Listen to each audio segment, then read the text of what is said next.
Okay, so hello, it's me, Fraser, back again with another update video for the build.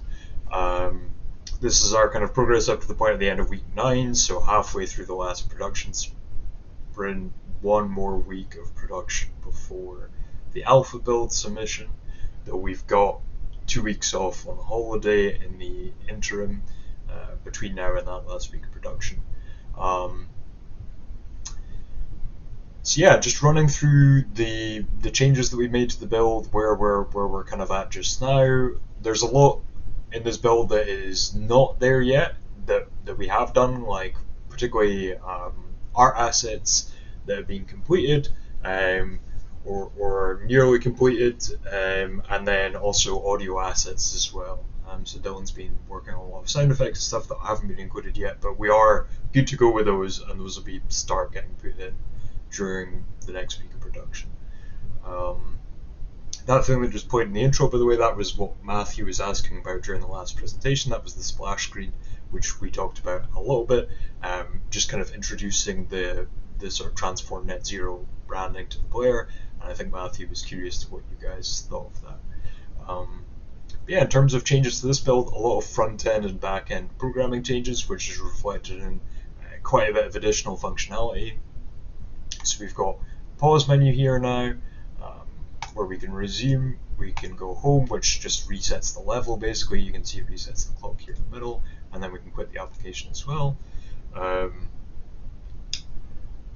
what else have we got? This number up here at the top. This represents kind of this is like an early version of the player's kind of objective tracking system. So if the player isn't doing what they're supposed to be doing, as has just happened here, this number starts going down to reflect the fact that the player hasn't been turning a certain element of the controls on at a certain time.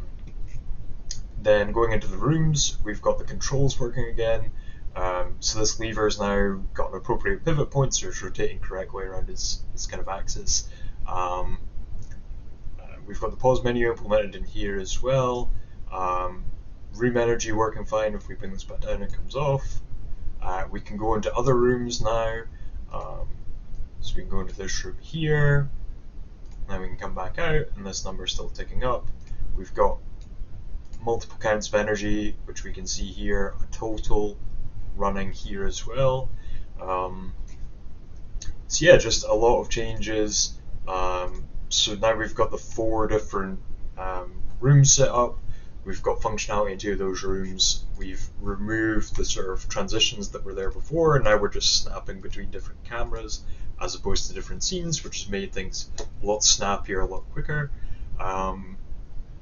Yeah, so this kind of represents kind of the bones of the sort of fundamental mechanics pretty much all being here now. So now the programmers together with the designers, we can go back in um, and start like adding more gameplay functionality, implementing these final art and audio assets as well. Yeah, I think that's pretty much everything. Pretty short video, just kind of showing where we're at now and showing that we've made a decent amount of progress, and to let you guys know that there's a lot more still to come. That we're pretty much ready to put into the build now. But we've got a couple weeks off where we're going to take some lower rest before then. But we'll speak to you in a couple weeks' time, and I'll be in touch about arranging another presentation meeting, hopefully, to show off the full alpha build. But yeah, thank you very much.